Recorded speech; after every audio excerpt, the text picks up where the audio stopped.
All right, hold on, guys. I'm on my MacBook audio. For some reason, my audio on the microphone up here is not working. Good morning, Steve. Sorry about that, buddy. Good morning. I got my Sennheiser. That looks good. That's plugged in. And that is plugged in. Now I'm gonna put this on like this. I could have swore audio was working before I went live. But is it Memorex? I don't know. That's it's working.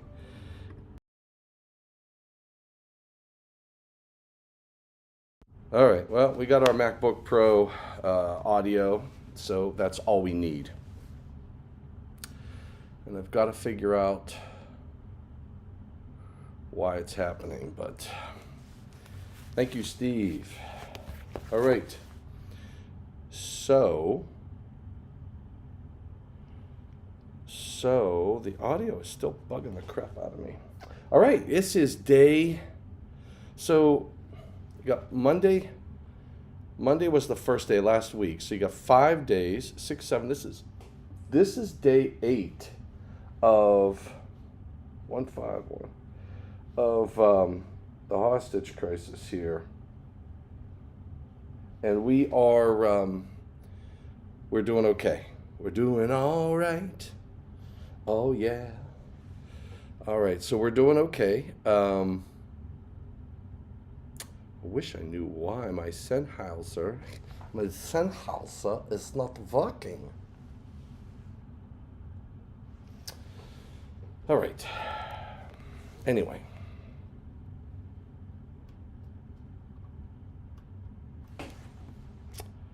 Let's take a look at some of the changes.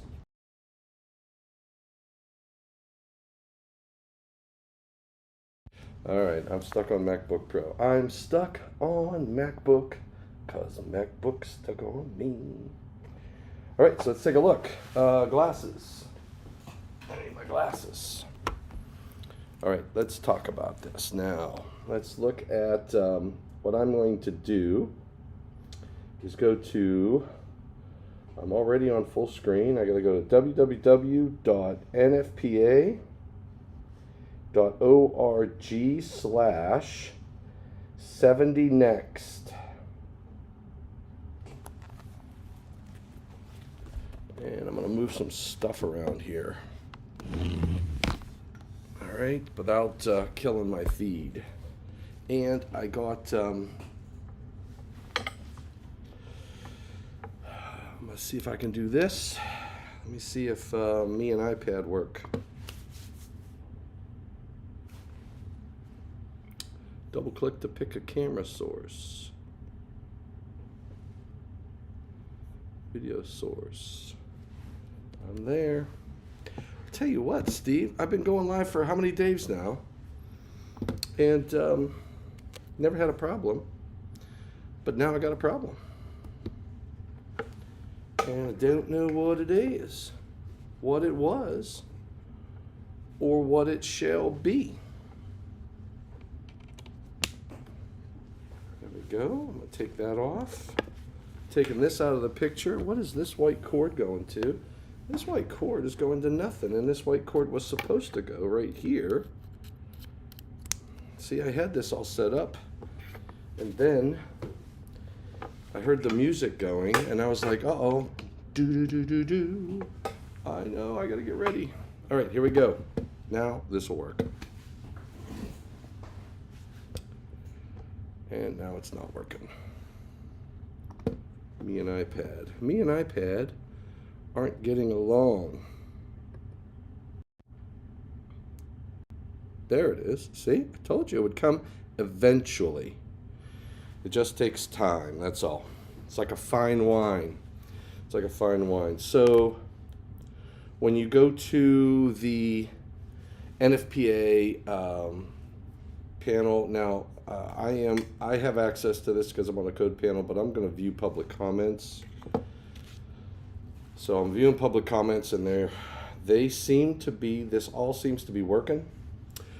So panel 5 is meeting. 5 and 16. 16 is your chapter 8 stuff. 5, 16, what else? 13 was meeting, so we'll take a look and see what they're doing, where they're at in Article 700, 701, and 708. So that should be fun. 16.9 is meeting. That's medium voltage. That ought to be fun. And there's transformers in there too. I think they still have transformers. And then CMP 7 is marinas. Oh man, we got to look and see what's going on with marinas. And then 13 and 5. Let's take a look, because I was sat in on 5. I have not sat in on 13. So let's see what if they've touched anything in Article 700 yet. I'm not seeing anything in 700. Let's look at 701. I haven't seen any changes in 701. 702. Wait, am I looking at the right thing? Let me come back up to the top and look at public. Am I in next edition? I'm going to look at view public comments online. And we'll go to 700. Nope. Take that back. Let's look at 702, optional standby systems. What did they do yesterday? I think they were sleeping yesterday. 702, let's look at 706, energy storage systems. I think they've got energy storage. Do they have 706? Let me look. I'm just going to look at one of the public, one of the second revisions. Yeah, panel 13. So they spent some time in 706 yesterday, energy storage systems. So they, in 706.1, they got rid of the reference to UL 9540. They said it's redundant with 706.2. Wow. Oh, 706.2. Listing. All right. So you have a energy storage systems shall be listed, and they put an informational note to reference UL 9540. That makes sense, right? I hope my audio is okay, and I'm still going to go back and check the cam link.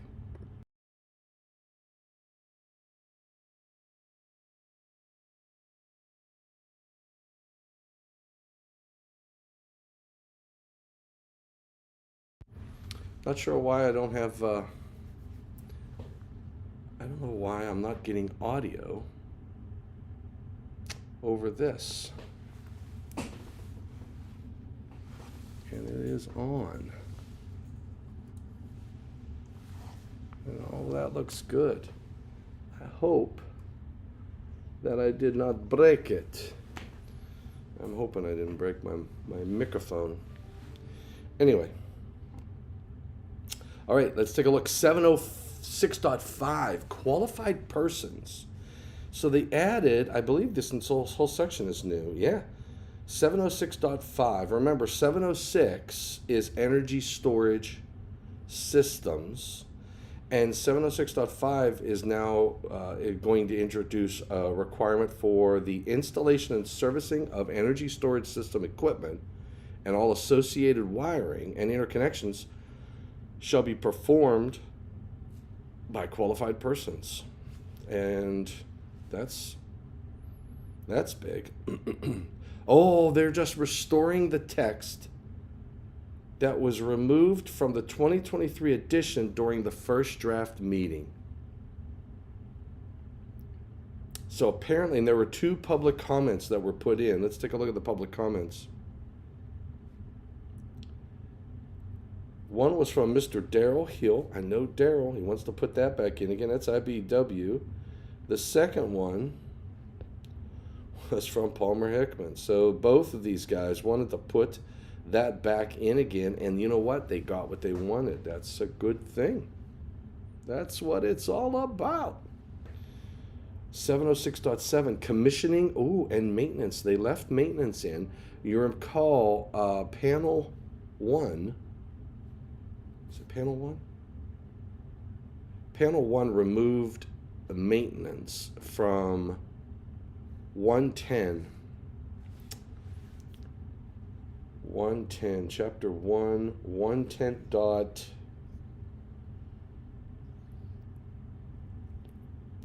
110, it was servicing 110.17. They're removing the word maintenance. So instead of servicing and maintenance of equipment, it's servicing of equipment.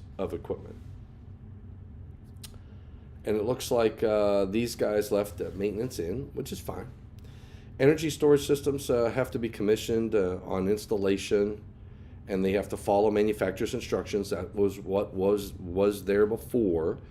And it says, unless required elsewhere in this code, the AHJ is not going to be required to witness test or witness the commissioning of the energy storage system. So what they're basically, probably someone had an issue, or somebody was asking for, they wanted to see the commissioning. So they're not commissioning it. I mean, they don't have to see it, so they'll probably just see the report, which is fine. I mean, come on. It's probably going to be reviewed and stamped by the group, and if you want to go through the extents of trying to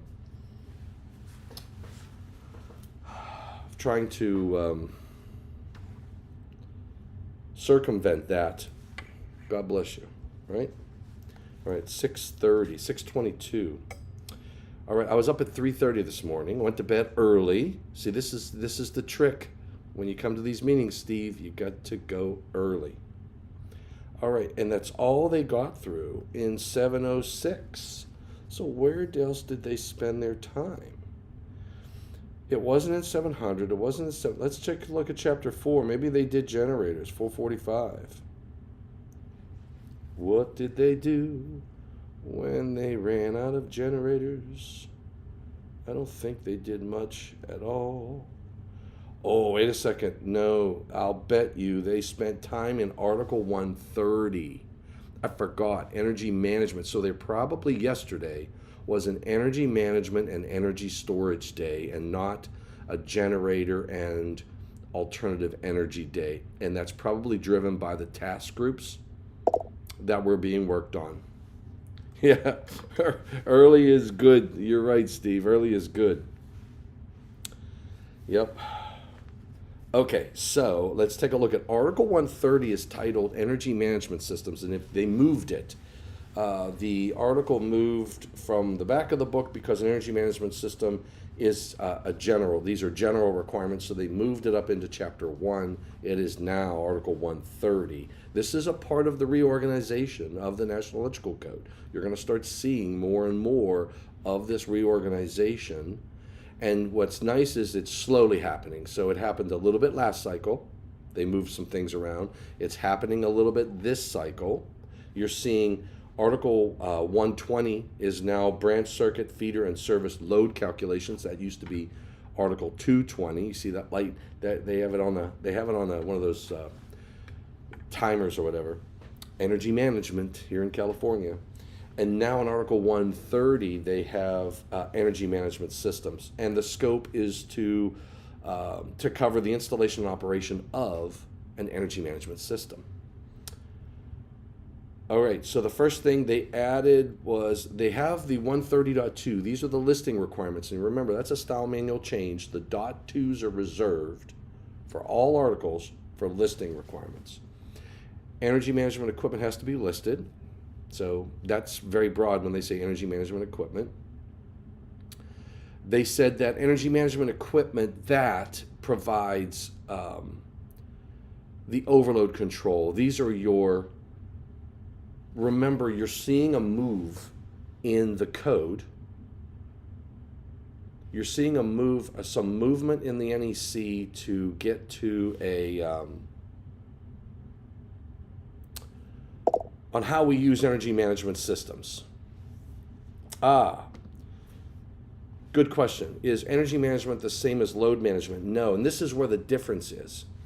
So, and what they're doing in the scope and in the listing requirements, Steve, is they're taking, you have that energy management, all energy management systems have to be listed, but if you're going to use it for load management, or in that load management would be for, say, overload control. So there's a, oh man, there's a I may employ an energy management system that sheds certain loads so that I avoid a peak demand, okay? And then there's the energy management systems that we rely on to size a feeder or a service. Remember, and in interconnected systems. Remember back in 705. And in an article now 120, but old 220, we had provisions that if you had an energy management system that you can size based upon a set point. Well, what they're doing now is they're calling that a power control system, a PCS. So they're saying that that energy management system that is used for overload control, and it's covered in Article 130 and it's in Part 2, has to be labeled and listed as a power control system. And they have a standard for that. So it is a little different. I think the term energy management is too broad, and you are absolutely, I agree with you 100%. So that's what's going on in the code right now. So we have this broad term energy management, and remember, energy management, the definition that we saw in the last cycle, and I believe they changed the definition. We can go up, we'll take a look at let me see if I can find the definition here, energy management. Remember, they had it was real broad, and I used to say, look, my cell phone, because my cell phone monitors energy usage in my home, it's now an energy management system by definition because it didn't include the word control. So now an energy management system, let's take a look, energy management system, EMS, they didn't change it. A system that monitors, they changed it in the first draft. A system that monitors and controls power within an electrical system. So now they added the control aspect for energy management because you can't manage it. You can't manage it if you don't monitor it, but you're not managing it if you're not controlling it. Okay?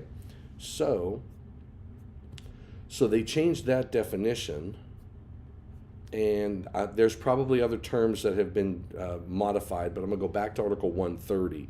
So what you're seeing is a listing requirement and a clear delineation that if you are using it for load management, for sizing, for overload control, overload of the panel board, switchboard, conductors, service equipment, then it has to be listed as a PCS, a power control system.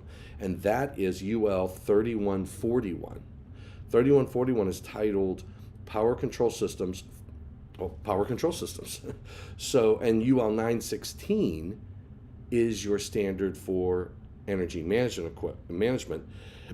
equipment, and UL 3141 is brand spanking new. All right. If you go to, I don't know if I can do that. Oh yeah, I can. UL 3141. UL 3141. Yeah, a lot of stuff gets renamed. Absolutely. UL 3141. The value of code authorities, white paper. Oh, look at this. I'll put this link. How do I do this? I'm going to do copy. And I am going to add a link. Whoa, sons of a boom.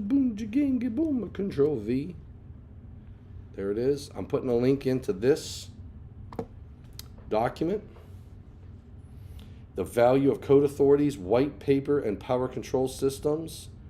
So this is a Q&A from IAEI magazine that you can get to, and it gives you some information around distributed energy and all this other good stuff. There's the UL 3141. It was an outline investigation for power control systems. So, and we can see if it's still an out. I don't think it's an outline anymore. But there's a reference for you. And I know that if I go to, and you guys can all do this, CSDS, you can sign up for CSDS. Sounds like I'm speaking in Spanish, doesn't it? Accept all cookies. Why can't I put your email in? Thomas A. Domitrovich at eaton.com. Why is it not auto-filling? Now I got to see if I remember my password. Yeah, I do.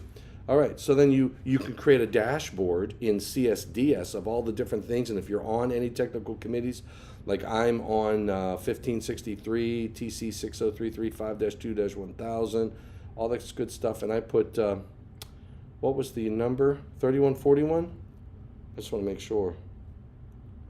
Is it 3141? Yeah, 3141. So I'm going to go to 3141, 3141, and hit enter for search. I am following the standard, and it is edition 1. Look at that. 3141 edition 1 power control system. So it is now a standard power control systems. So that is a great resource for you. Anybody can sign up, and you can comment on UL standards, all that good stuff. Follow standards, see what the changes are and what are being submitted and all that jazz. So great reference for you, and it is in, I just put the link, it's right down there. So make sure you, if you're on the YouTube channel, you're going to see that link. So oh, and CSDS, it's csds.ul.com. So let me put that in here. www.csds.ul.com. And I don't think I need the www. See if that works. There you go. And for all of you out there who are just looking, there's the URL, csds.ul.com. Write it down, get on it, and participate. All right, so let's go back to Terra. Terra. All right, so we have the UL 3141 is a new standard, blah, blah, blah.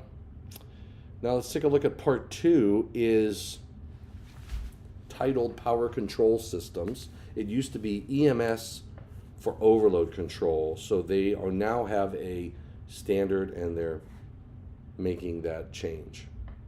Part 2 contains additional requirements for PCS, which are EMS that provide controls required to prevent the overloading of conductors and equipment. So that, I think, is a good thing. That's a small change. Conductors and equipment, they're replacing EMS with PCS in this whole part. So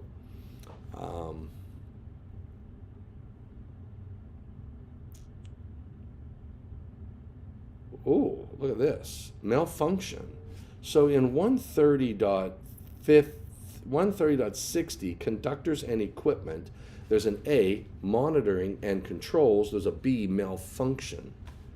And they made a change. They added a sentence such that to tell you, basically, you can't open the breaker if the PCS that's used to control overload conditions, if it's not in a branch circuit, if it's in other than a branch circuit, if it malfunctions, it can't result in the opening of the OCPD that protects the circuit. Let's read the panel statement on that one. Why did they do that? The opening, if it's in the service equipment, so that's why they said other than branch circuits. It says opening of the OCPD that protects the feeder or within the service equipment. It could have negative implications on the building. So what do you do when it malfunctions? The PCS has to transition to a controlled state that prevents overload in response to a failure or malfunction affecting the ability to monitor and control current within the PCS, and it can't open a breaker that's a feeder or a service over current protective device. You can open branch circuits. We know you can't overload the circuit.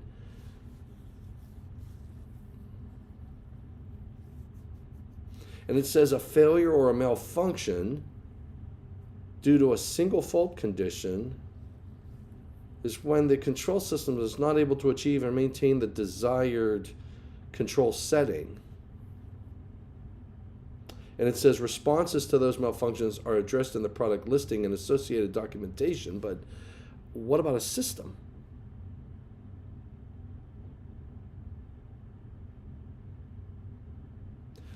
This one bothers me a little bit. I mean, it does. Dan, what do you got to say, Dan? Dan, thank you for joining in. Sounds similar to selective coordination. Yeah, you're right, Dan. I would say it's going to require you to somehow dump a bunch of loads through controlling branch circuits that you identify. We'd have to take a look at the standard and see how does the standard deal with a system. Uh-oh, Steve, jumping on in there, buddy. As AI gets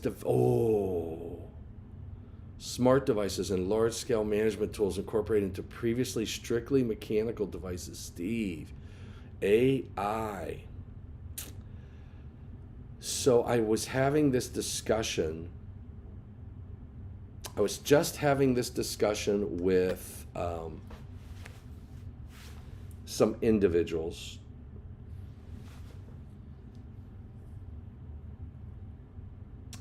It was last week. I can't remember who we were having. We were sitting around downstairs. It was after the meetings. It was in the evening. They have like fire pits outside. And I said, when do you think it's going to occur that artificial intelligence is going to start making decisions? Like, for example, we've had these different things, like say you have, say you have an AFCI or a GFCI that trips on a load, and you know that it's not a bad fault. Could you get to a point where it auto-learns, where it modifies its intelligence? Maybe from an energy management system, maybe it says, I know Tom gets up at 3:30 in the freaking morning and he turns the lights on, and then he leaves the room, and then I know he leaves around 7:30 because he goes to a meeting, and oh, by the way, he leaves these lights on. I know he's not in the room, so I'm going to turn these lights off. I'm going to keep the temperature, I'm not going to take the temperature and let it get too warm in the room, but I'm not going to keep it as cold as he likes it. And I know he comes in at 9, so I'm going to start getting that room cooler ready for him at 8. You know what I'm saying? It can learn your habits. And I wonder at what point is that going to start to infiltrate or get into our solutions? I have my moments. I love it. And couldn't AI be utilized in place of mechanical selective coordination? Well, here's the problem with Steve. Here's the problem on the selective coordination side of the business. You're dealing with fault currents and the response of overcurrent devices. Now, if you're talking like a short circuit and things like that, but what I think here's what I'm thinking, Steve. If you took and said, I'm going to learn this load, I'm going to learn a motor, and I'm watching the motor currents, and I know what my average currents are, and they're creeping up, and you know there's going to be an impending failure, that's when I think from a coordination perspective, you can take the load off before it becomes the fault. Good comment, Dan. Yep.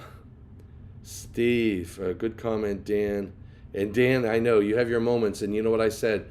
You know, I used to, my dad used to say, if I would say, look, I was right, he would say, look, I'd have a broken watch. It's right twice a day. This is only one for you. So, and I get a good year about every so often. Auto learning is what AI is supposed to do. Yeah, that's exactly right, Steve. We are on the edge of a new age, and I'm excited about it, and I'm worried about it. And I'll tell you what, I just used AI on a website, I built, I'm not going to tell you what I built because this is the thing. This little website, which you may come across, I am not going to advertise it. I am not going to tell anybody about it. It is a joke that happened here. And I created a website around it. We're going to see how far it goes out in the world. But I have a website that I created in my Uber to the beach on Sunday. While we were laughing in the car, I said, you know what? I secured the URL from GoDaddy.com. I had GoDaddy.com create the website for me. I threw it some images. And then I had artificial intelligence, AI, create me a company logo for this website. And I'm going to do everything via AI. I'm going to try to use as much AI on that website as I freaking can. In fact, I wrote a song. I had AI write a song about the topic, and I'm going to put the lyrics out on that website. I am not going to tell anybody out there what it is, so you got to figure it out. It is freaking funny. It is funny. I'll just say that Ryan Jackson and oh my gosh, Ryan Jackson started it. Well, he didn't start it. It was Mr. Krieger from NEC. Kyle started it, and he started the initiative, and a good idea never gets past. All you got to do is tell Ryan Jackson. Ryan took it and ran, and now I have a website and I have T-shirts. I made a T. We went down to the beach. I had a T-shirt custom made for it. So anyway, we are on the edge of a new age, and I am telling you, AI is unbelievable. All right, so let's talk about it. The arc quench technology is, yes, I think we see many more safety improvements, but with the use of electronic monitors and control, yes, it's scary. It really is. And you think about it, like that arc quencher, it looks at light, it looks at current. It's amazing. It's absolutely amazing. All right, so that's what they're doing in the when it malfunctions. That's a challenge. When you are relying on this equipment, and a lot of this equipment relies on the cloud for set points and data. All right, settings, power control system settings include control settings capable of being set in amps for each of the controlled conductors, sources, because it can control sources as well. And it tells us that the PCS set point has to be considered a continuous load, so that means 1.25 when I size conductors. So keep in mind the PCS is going to be considered a continuous load. Adjustable settings are permitted, and they have to be locked and covered and accessed only by qualified persons. Let's take a look at the marking 130.80 marking requirements. You have to mark the PCS control settings, the date of the calculation and identification of the qualified person that determined the settings. Wow. It says, in other than 1 and 2 family dwelling units, the date of calculation and identification of the qualified person determining the settings. Is this a marking requirement? It says the equipment or circuits that supply the branch circuit feeder or service shall be marked with the, yes, you have to, so you got to put your name out there. It doesn't say what company. It says the qualified person. You ever see my name on any of that, you know it's not right. All right? I'm just saying, because I ain't qualified. Identification of loads and sources managed by the PCS. And the following or equivalent wording, circuits within this equipment are controlled by a power control system. The control settings shall only be changed by a qualified person. I was thinking that a shunt trip circuit breaker in series with PCS might also work. A shunt trip circuit breaker. Shunt trip circuit breaker.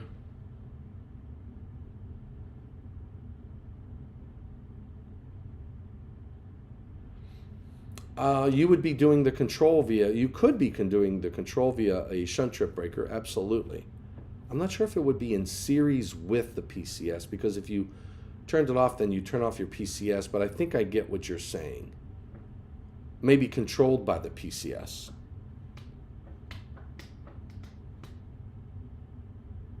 Oh, I think I see what you're, well, I think Dan, if you had your PCS monitoring the loads, what you're saying is before the loads creep up in the overload, you could manage the loads so that they coordinate with the overcurrent protective devices. I think I get what you're saying.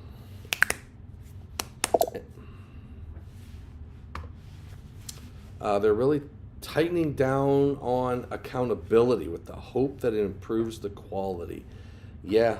That's probably what they're doing. I wouldn't disagree with you. I would not disagree with you.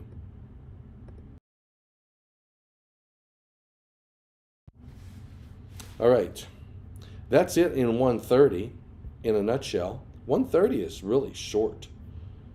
Energy management systems is really short. And it looks like, let's take a look at definitions, see if they, what definitions have changed so far. We talked about overcurrent protective device, not overcurrent, outlet. That changed, and that's probably going to not stick, but we'll see. Well, let's scroll, and we're scrolling down. Branch circuit, we already talked about that the other day. See, I'm yawning already, and I just woke up.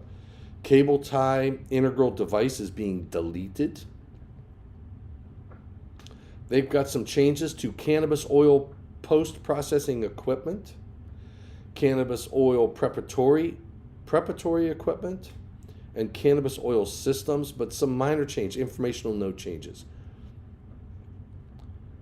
They're deleting circuit, power limited circuit.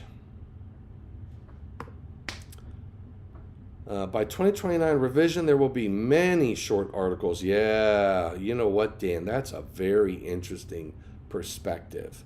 Never thought about that, but you're probably right. They modified the definition of communication circuit, just the informational note. I'm scrolling. Electronic self-propelled supply equipment, EVSE. They added self-propelled in one little area. That's panel 7. They're working in definitions. Enclosure. They changed is the term enclosure new? I don't think the term is new, but they said the case or housing of an apparatus or the fence or walls surrounding an installation intended to prevent personnel. Instead of to prevent personnel, it's intended to, because personnel can be quite creative, from either intentionally contacting energized parts or to protect the equipment from physical damage, or both. Then they removed the word accidentally, so I don't know, nothing burger. equipment portable. They made a modification there, and they made it generic. They removed the reference to 511, so now the defined term for portable equipment, and it says as applies to hazardous classified locations, so it's not general. Anyway, well, we already talked about hand fastened. Oh, I don't see. I'm looking for anything that panel 13 may have changed. We already talked about the panel 2 stuff. That was last week. Lamp holder, a contact device that makes an electrical connection to a lamp.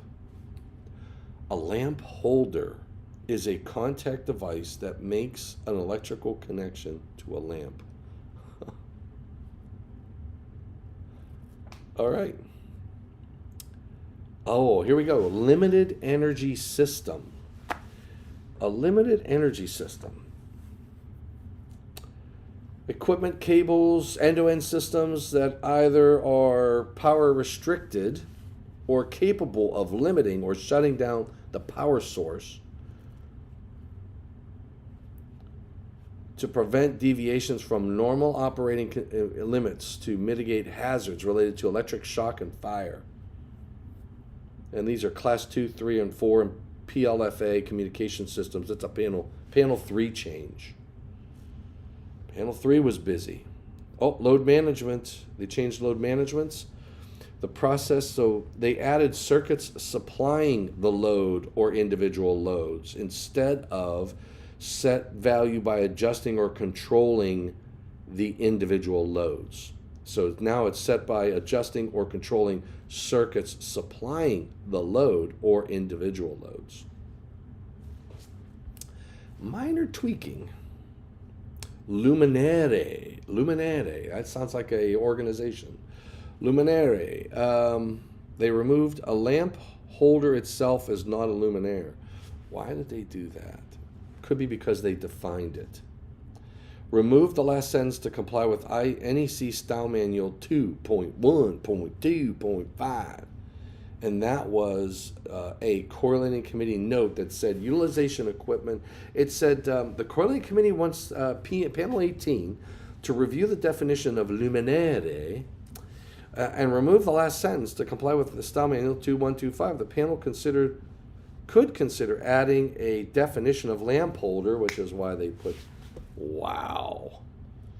Dum, da, dum, dum. Now you know the rest of the story. 7 o'clock, 6:53. I'm scrolling. Outlet, we already talked about scrolling.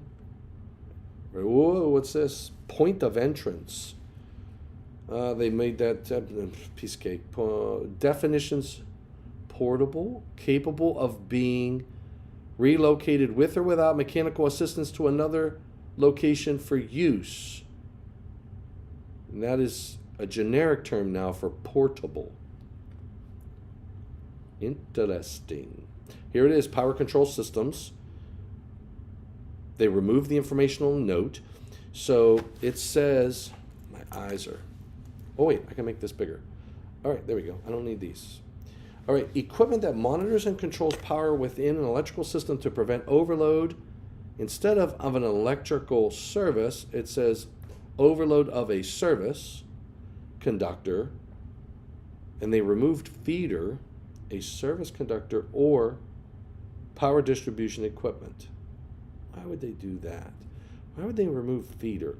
Equipment, a PCS is equipment that monitors and controls power within an electrical system to prevent overload of a service conductor or power distribution equipment.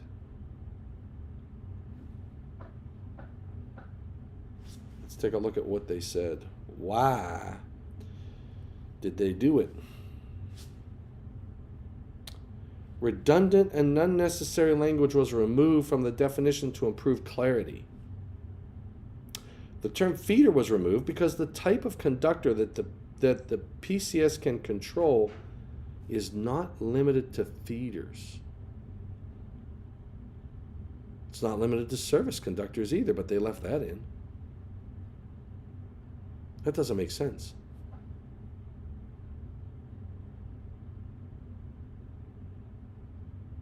I don't get that one. I have to talk to my panel 13 friends. It says equipment that PCS equipment that monitors and controls power within an electrical system to prevent overload of a service conductor. So it doesn't prevent overload of a feeder conductor? I don't get that.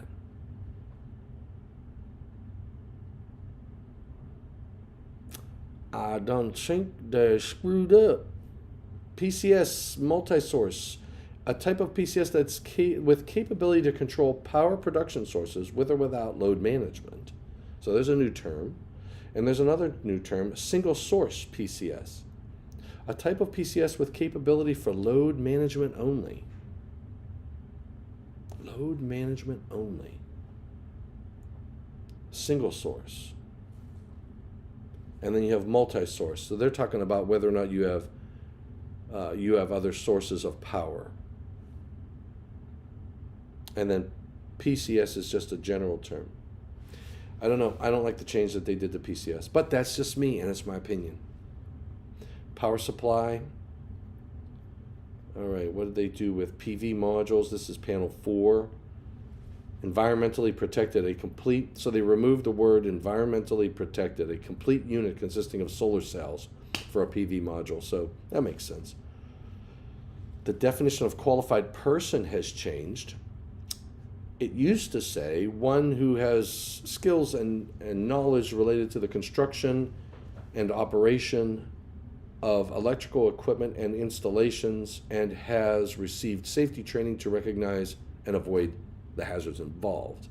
It now says one who has skills and knowledge related to the construction, operation, and installation of electrical equipment and has received safety training to recognize. So I wonder if they based that on another standard. Text was editorially revised for clarity, so it didn't come from somewhere else. Usually something like that comes from like a 70E and they try to keep them to match. It doesn't indicate it's extracted text, so homebrewed. What else? Scrolling, remote disconnect control. Just remove the reference to 645 because a remote disconnect control can apply to anything. All right, definition, scrolling, I'm scrolling. Whoa, got a wire has changed. Oh, they just removed the reference to 805, made wire apply throughout. Wiring device has changed. An electrical device, and they've added with a yoke or used with flexible cord or cable. I mean, when you change the definition of such a fundamental term, you got to be very careful. It used to say an electrical device that serves as either a connection point to facilitate the flow of current or as a control device in general distribution and branch circuits. Now it says an electrical device with a yoke or used with flexible cord or cable that serves as either a connection point to facilitate and blah, blah, blah. And why did they change it? Wiring device definition has been revised. They added with a yoke to add clarity and consistency with the definition of what a yoke is. And that's no yoke. A yoke strap is the structural frame of a wiring device. And they added or used with flexible cord or cable to address the attachment plugs, cord connectors, and pendant switches, which don't have a yoke. But the previous definition was so generic, it would have applied anyway. Anyway, this was from UL, Charles Curtin. Pulled the curtain on that one. All right, and I think that was, yep, then we're into zones. So that was wiring device. So we got through all of the defined terms. So it looks like it was an exciting day yesterday. Panel 13 didn't get far. Panel 5, I'll tell you one of the changes. Well, panel 5 has made some, there was a lot of debate about copper-clad steel ground rods. I mean, they went on for a very long time, which was interesting. Felix. Hey, good morning, Felix. Welcome to the show. Welcome to the program. I was having trouble with I'm hoping my handle didn't break, Felix, on my camera, because I'm not getting audio out of this. And you know what I'm gonna do right now is I'm just gonna try. So my cam link is not working. I'm going to undo this, because you know why? We do this stuff on the fly, and why would this not work? Maybe it's my cord? Do you think it's my cord, Felix? I got another one. I got another one right here. Look at this cord. I am going to plug this in up here. I'm going to plug that in. And it clicked. I heard it click. I'm going to plug this end in here. I heard it click. And now I'm going to go to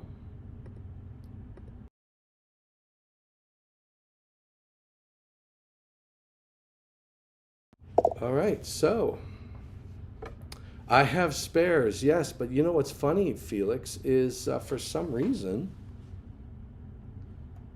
my handle's not working. I'm not sure why. I don't know what I did. Don't know what I did, but I'm gonna have to fix it, because today at 12 o'clock Eastern, it's 10 o'clock Eastern right now.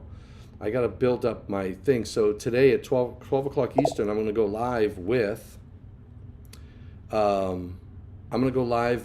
David Williams outside here, and we are going to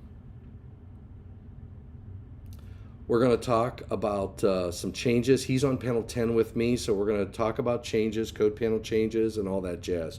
So you're going to want to participate at 12 o'clock on IAEI News Live, and we will have some fun working with David Williams, who is on the board of directors with me with the IAEI. So we will go live there today, this morning, and it's only 7 o'clock, so in about 3 hours, 2 hours, because I'm 3 hours behind. So 9 o'clock, 10, 11, 12 would be 12 o'clock Eastern. So we will be going live at 12 o'clock Eastern today. So you're going to want to be there with, we're going to have Mr. David Williams with me. All right, everybody, listen, I need to work on my camera, try to figure out why the audio is not working, and then make it happen.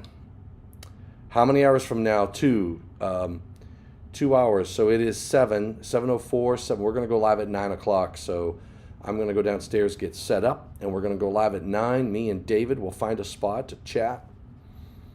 And I'm not sure if we'll go outside. We might stay inside if I can find a half-decent place to plug in. All right, thanks for joining in, everybody. We sort of did an overview of what happened yesterday. I sat in panel 5 pretty much all day. Watched them argue about copper-clad steel, copper-clad aluminum, all that good stuff. I have my opinions on that, and I will reserve those for maybe breaking bread with you guys somewhere. All right, everybody. I am going to sign off. Thanks for watching. Thanks for joining in. Thanks for what you do for the electrical industry. Remember to stay safe, and please stay healthy.